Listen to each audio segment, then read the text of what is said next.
जवानी से पूछो, धोखा दिखाए पराशर दुर्वासा, भटकता रहा उनके पानी से पूछो। इंद्रदेव जी इंद्रलोक में थे बुलाए, दुर्वासा मृत्युलोक से पहुंचे जहां पे।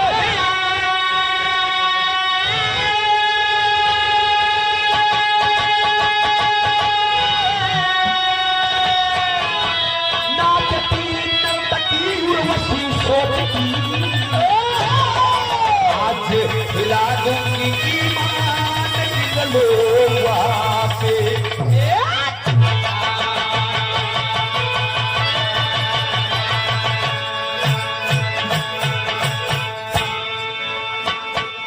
गौर करेंगे आप, महाराज राजा इंद्रदेव अपने सभा में एक सभा जुटा हुआ था। कहने एक बात बताओ, कहने कहा कहना मैं चाहता हूं कि कोई ऐसा ऋषि आए जो कथा को सुनाए, और हाँ एक बात जान ले, उसकी जुबा उसकी बात कभी झूठी न जाए।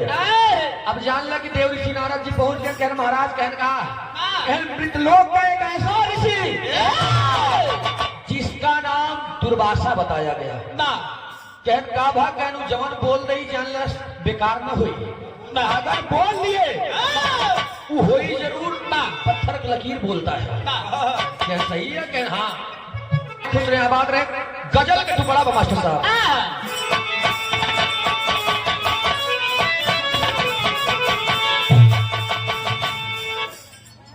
संकेत करना पड़ा किसे?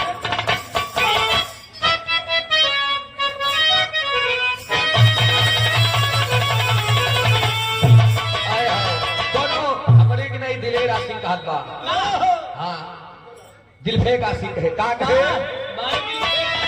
अरे खुद भी हो, अरे खुद भी हो, खुद भी हो परेशान है मुझको आज मांगे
हम पहले बताया बहु न बताओ थी ना, लबल लबल लपसिंग नहीं चाट जाओ का विराह नहीं कहा।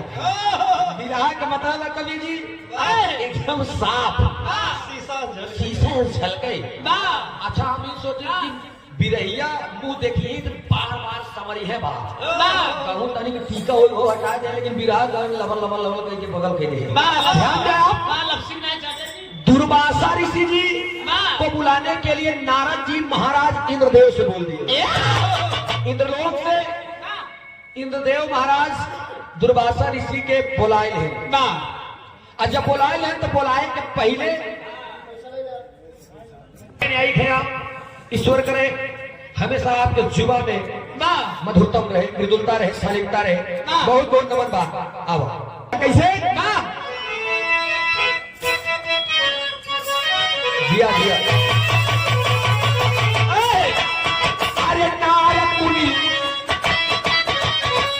अरे नारद मुनि किए तो बस मुझके माटी गाते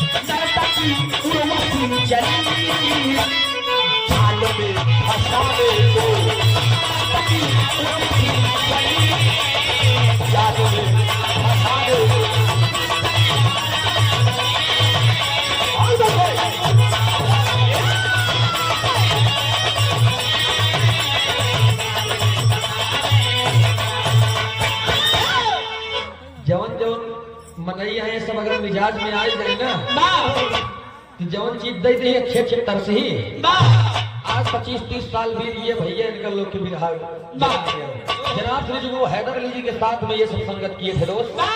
ऐसे हस्तियों के साथ में मैं गा रहा हूँ बहुत बहुत बात अपने आप के सौभाग्यशाली समझिए दोस्त। देव ऋषि नारद जी अगल बगल में जाके बैठा है दुर्वासा ऋषि पहुंच गए।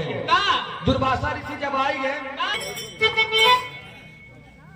महाराज विराट का सुन ध्यान से। दुर्वासा ऋषि जाकर के बैठ गए और नर्तकी के बोलाए के महाराज राजा इंद्रदेव कहे नर्तकी से डराओ नर्तकी। जब नर्तकी आए कहीं सुना कहने का कहें आज तक तुमने हजारों करोड़ों लोगों का मन मोहा है।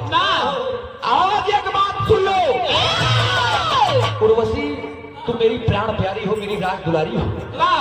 अगर दुर्वासा के ईमान बिगाए गए हूँ तो का हम अपने भय के आधार राज पाट दे देवास।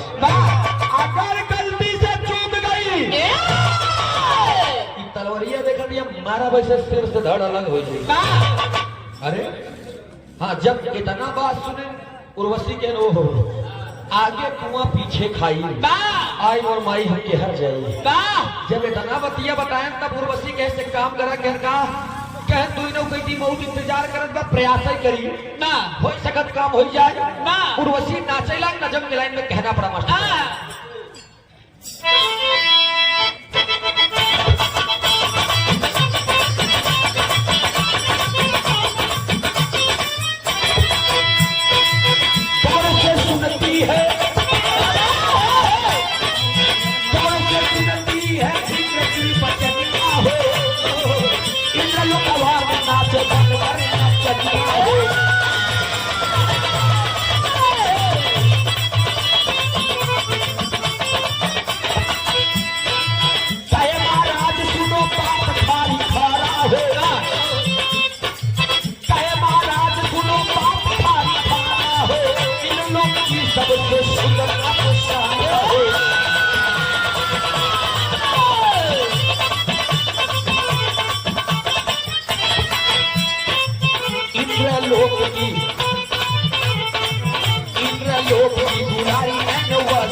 दुर्वासा ऋषि बैठे हुए हैं और जब दुर्वासा ऋषि बैठा है तमाम लोग घेर के बैठे हुए हैं। नारद जी बगली बैठा है और इंद्र लोक के आसन पर बैठे हुए इंद्रदेव महाराज लगी नाचे नर्तकी।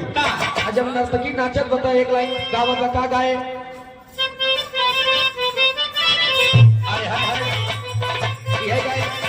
तोहर नाम लैके अरे तोहर नाम लैके छोड़ा है जमाना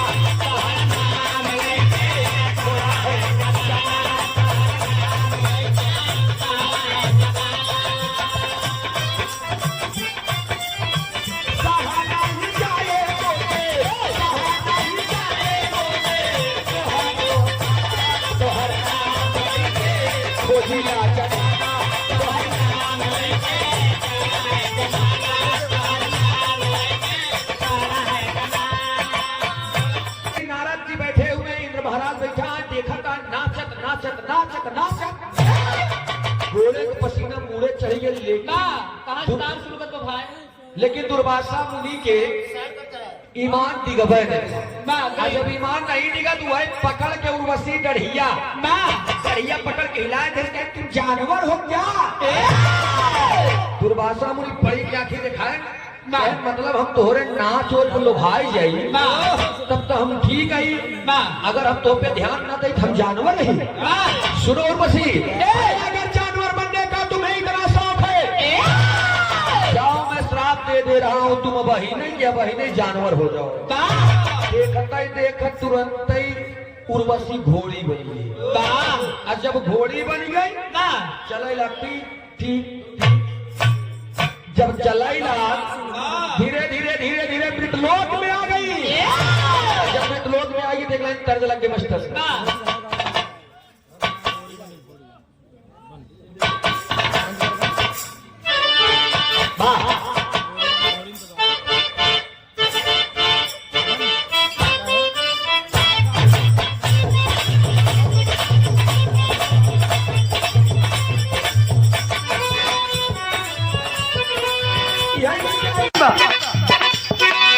ए भौजी रंग दे पर चोलिया तो हाथ जवानिया बंद करके।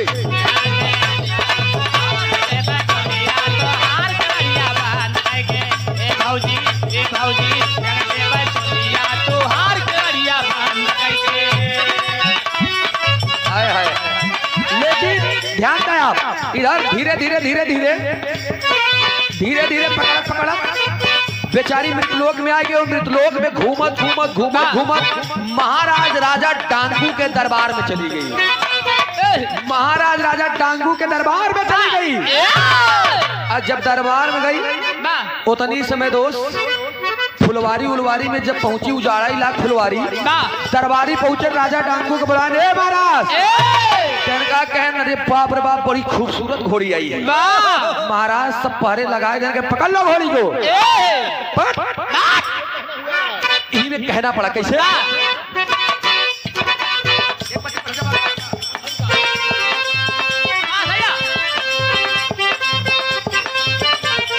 क्या बात है,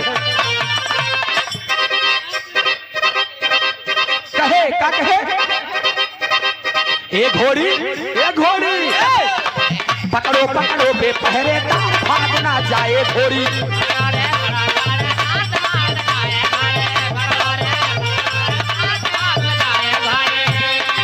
कितने सुहाने सिर के पाल, कितने सुहाने सिर के पाल भाग ना जाए घोड़ी। ए घोड़ी पकड़ो पकड़ो बे पहरेदार भाग ना जाए घोड़ी।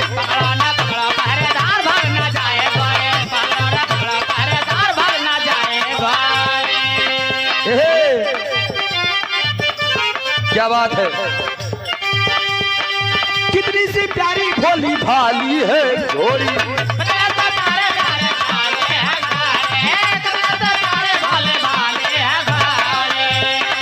थोड़ा सफेद थोड़ा काली है घोड़ी।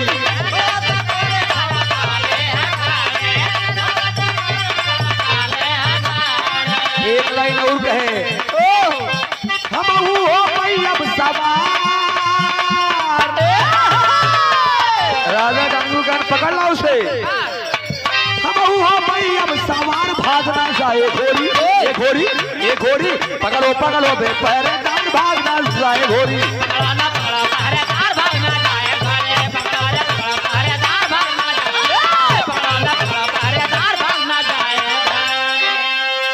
और ये परमादि सम्मानित श्री आप रामेंद्र कुमार विश्वकर्मा एडवोकेट साहब, चैम्बर सीट नंबर 44 से 84 खंबा जनपद न्यायालय इलाहाबाद, निवास कटिया ही। घोड़िया घूमत घूमत राजा टांगू के दरबार में आएगी। तारा दरबारी बड़ा बड़ा घोड़ा लेके घोड़ी के पीछे लगाए दे, पकड़ ले चाहे जहां तक जाइए, दौड़ा ले।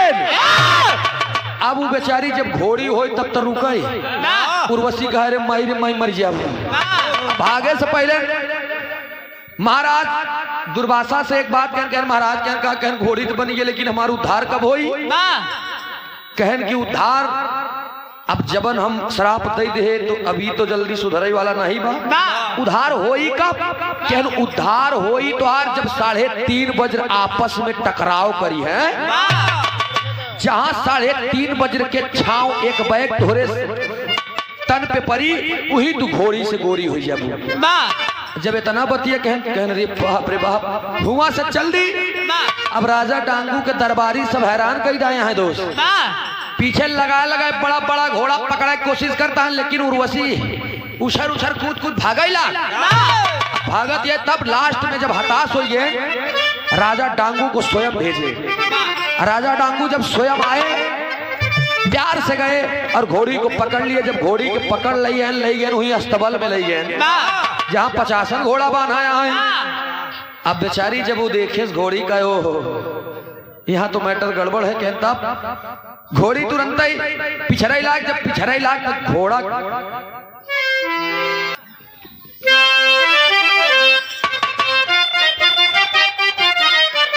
इस गीत को मैंने गाया था। करिया करिया रसगुल्ला रसदार राजा जी,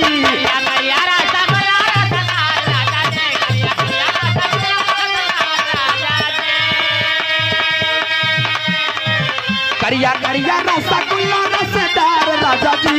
एगो करिया सियादा, एगो करिया सियादा सलवार राजा जी, एगो करिया सियादा सलवार।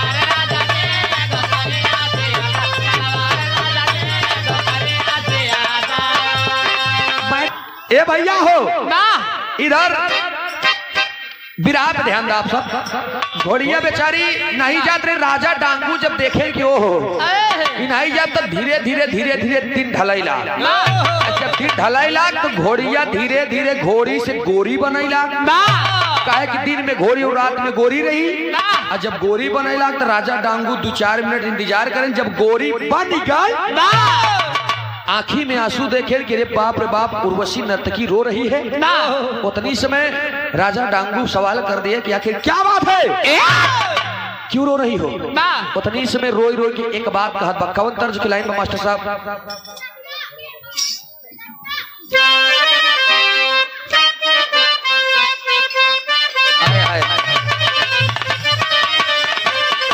यह गीत के लाइन बा। ये देखिए हमारे माई बहन लोगन के गीतिया। कवि जी हमार कवि तो आप बन के बैठा है, लेकिन इन माई बहन दीदी काकी इनके कभी नहीं होते।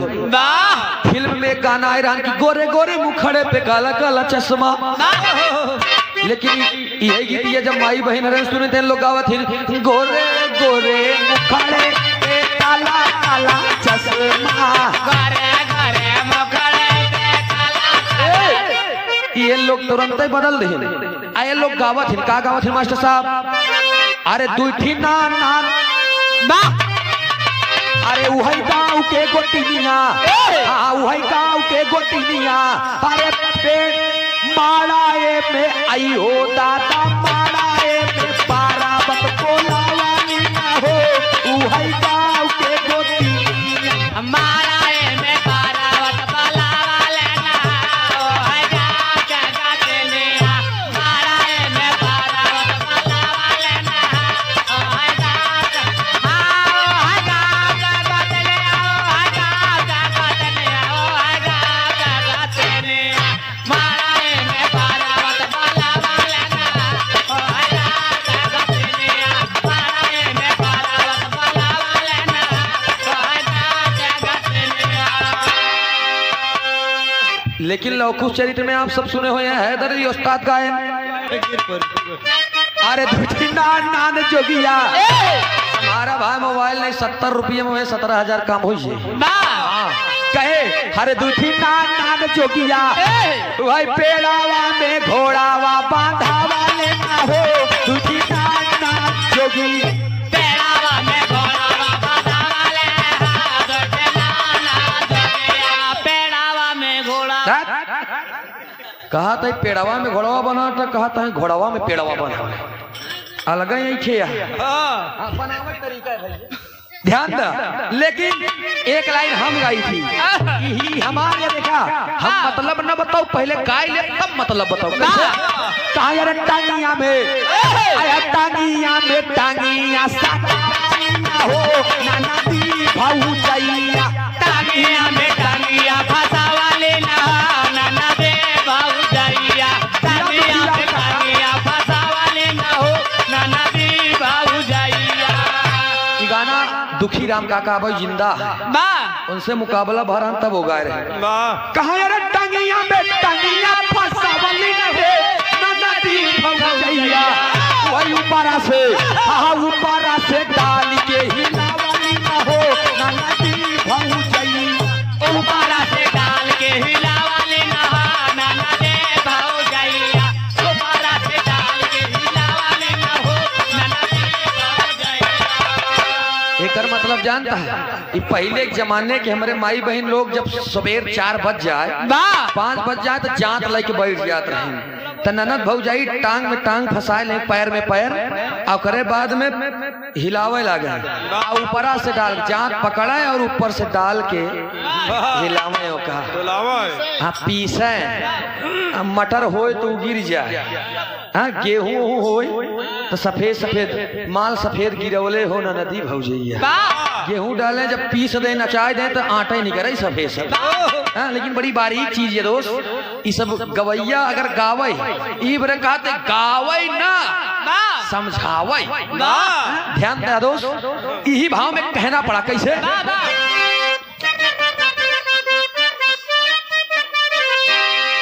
अरे विपदा सारी, अरे विपदा सारी राजा से बतावाली ना हो उर्वशी तब गोरिया,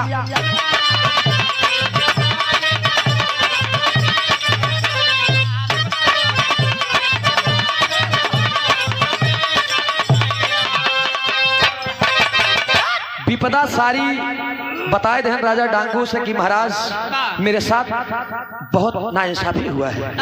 इंद्रदेव महाराज मुझे बता दिए थे अगर दुर्वासा ऋषि के ईमान डिगाई लेबे तो ठीक है, न डिगाई पबू तो तोहका इहन काट दे, बतावा गर्दन हमार कट जाई। राजा डांगू कहन कोई दिक्कत नहीं, मने मन राजा डांगू खुशी होता है, अच्छी बात है, कम से कम तू आए तो अब तू ही रहबू। लेकिन ई बतिया देव ऋषि नारद जी चुप्पे से गए, यदकुल शिरोमणि यदकुल नंदन भगवान श्री कन्हैया जी को बताए, कहने कन्हैया कहन राजा डांगू के दरबार में एक बड़ी सुंदर घोड़ी आई है, बहुत सुंदर, वो तोहरे लाएगा। कन्हैया लिख के पाती भेज दें, राजा डांगू लगे कि राजा डांगू जो घोड़ी तुमने पाया है उसको ला करके कन्हैया के हवाले कर दो। जब ये बतिया राजा डांगू सुने तो राजा डांगू ललकार के पाती लिख दें कि ये चीर चोर कन्हैया, जन्म के तू चोरकट हा, पैसे से चुरा रहे हैं का। और ये परम आदरी समानी सी आप हमारे हृदय के गार्जियन पिता, अरे रोई रोई आया रोई रोई बतिया बतावाली ना हो उर्वशी तब गुजरिया, राय राय बातें बतावे ना अपने अंदाज में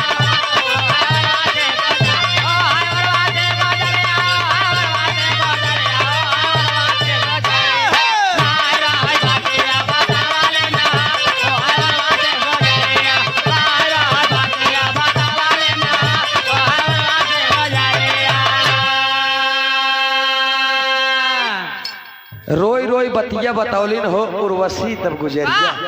अच्छा जब महाराज डांगू जब पाती पान कहन जन्म के चीर चोर तू हा बिटिहनी के साथे बचपन पूरा गुजारे है, तोहरे का बस क्या है घोड़े की सवारी करबे। भगवान श्री कन्हैया कहन ऐसे दे दो तो ठीक है, वरना युद्ध की भी तैयारी करूंगा। राजा डांगू कहन कैले युद्ध की तैयारी, भगवान श्री भोलेनाथ के शिष्य ही हम। ध्यान दे आप, युद्ध के डेट तारीख समय भी रखा गया, वो समय आएगा होत का बंतरे में।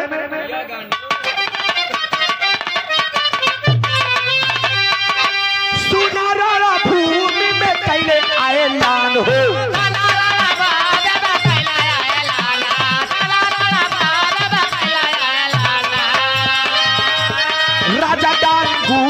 बचाई पपरान हो।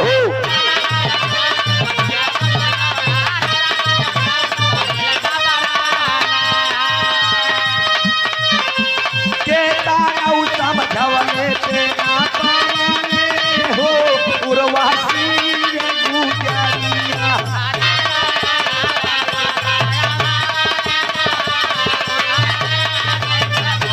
यो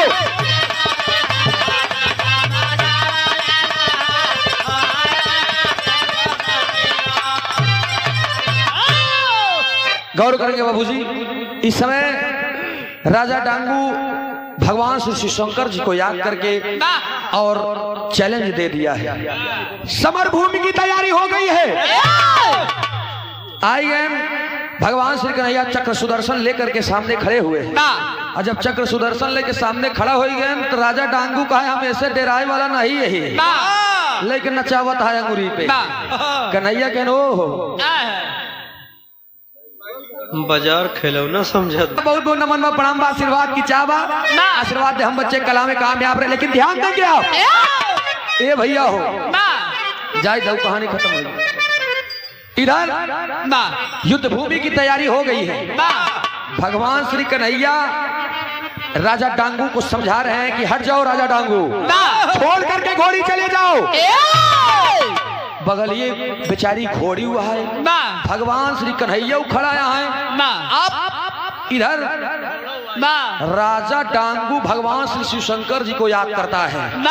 ऐ प्रभु, ऐ दुनिया के मालिक दीनानाथ, हरे राम झकोरा मारे झूलनी, ए भैया झकोरा मारे झूलनी, सारी लहराए रे झकोरा मारे झूलनी, झकोरा मारे झूलनी दादा राम आधार गाय रहे। लेकिन हैदर अली जुगनू जी गायन कहा, अरे राम घुसूरी गवा बरधा, ए भैया घुसूरी गवा बरधा, सारी आई मझारी घुसूरी गवा बरधा।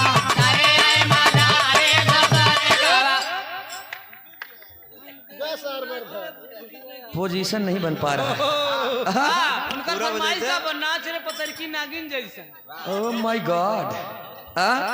अच्छा कहना पड़ा मास्टर साहब, अरे राम घुमा के गोरी मारे, घुमा के गोरी मारे, नाया नवाई के बाल रे घुमा के गोरी मारे, नाया नवाई के बाल रे घुमा के गोरी मारे। ये हैदर अली गुरु जी के रहन, लेकिन हमार जौन बा हम एक देते ही मास्टर साहब। कहना पड़ा क्या, हरे राम गजब बड़ा निकल आ गई, ए बड़ा निकल आ गई, तो हार गोरी का जरा बड़ा निकल आ गए, हार गोरी का जरा बड़ा निकल आ गए, हार गोरी का जरा बड़ा निकल, हार गोरी का जरा, हार गोरी का जरा, तो हार गोरी का जरा बड़ा निकल आ गए, हार गोरी का जरा बड़ा निकल आ गए। एक हम खुद ही एक संवारे माटी के मूर्तिया पे काराजिन गुमानावा, माटी में मिल जाई माटी वाला तरवा, कहा अरे छलकई ना पावा,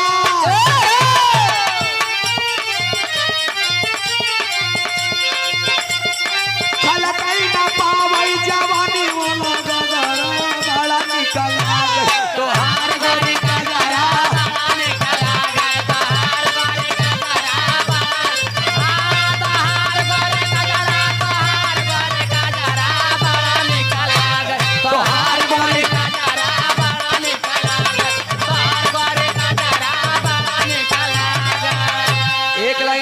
भैया के लिए। अरे शरीर हो गई ढीली, अरे राम शरीर हो गई ढीली, जब चढ़ीगा शराब हो शरीर हो गई ढीली,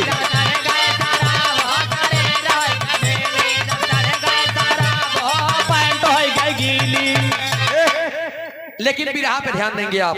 अरे टेरेला राजा डांगू, अरे टेरेला राजा डांगू, तब आए भगवान हो टेरेला राजा डांगू,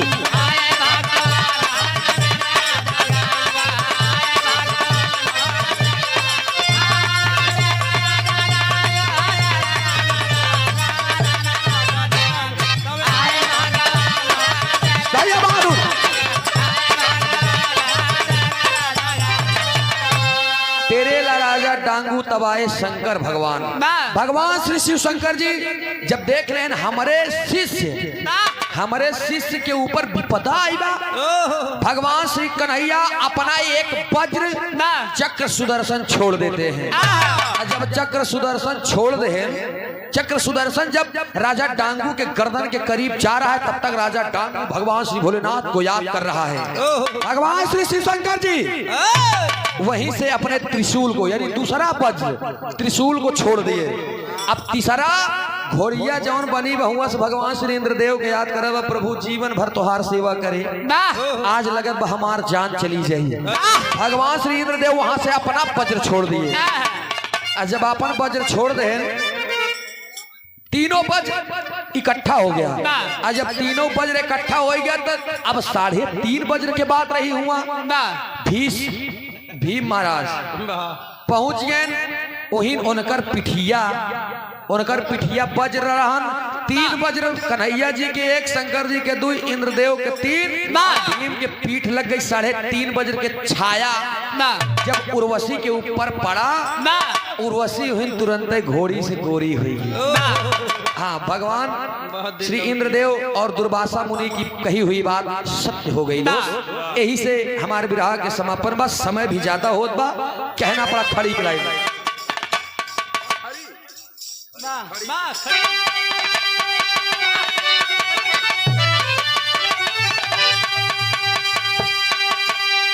आर्य मुनि दुर्वासा के दयाली हो गई, कविता लिखते कवि बहुत निराली हो गई।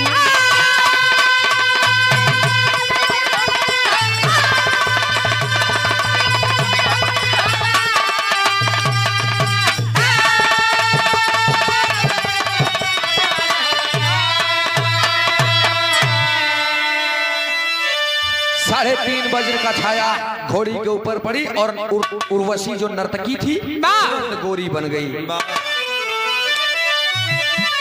तो भुल्लू रामधार है दर गुरुवर राजा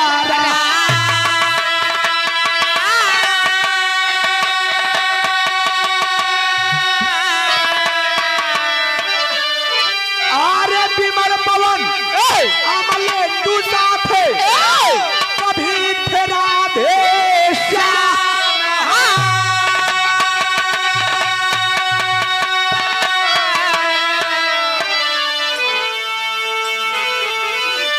गुजरिया दिन में घोड़ी बन गई। ए भैया हो, उर्वशी घोड़ी से जब गोरी बन गई तब कहना पड़ा, गुजरिया दिन में घोड़ी बन गई, सूरज भोज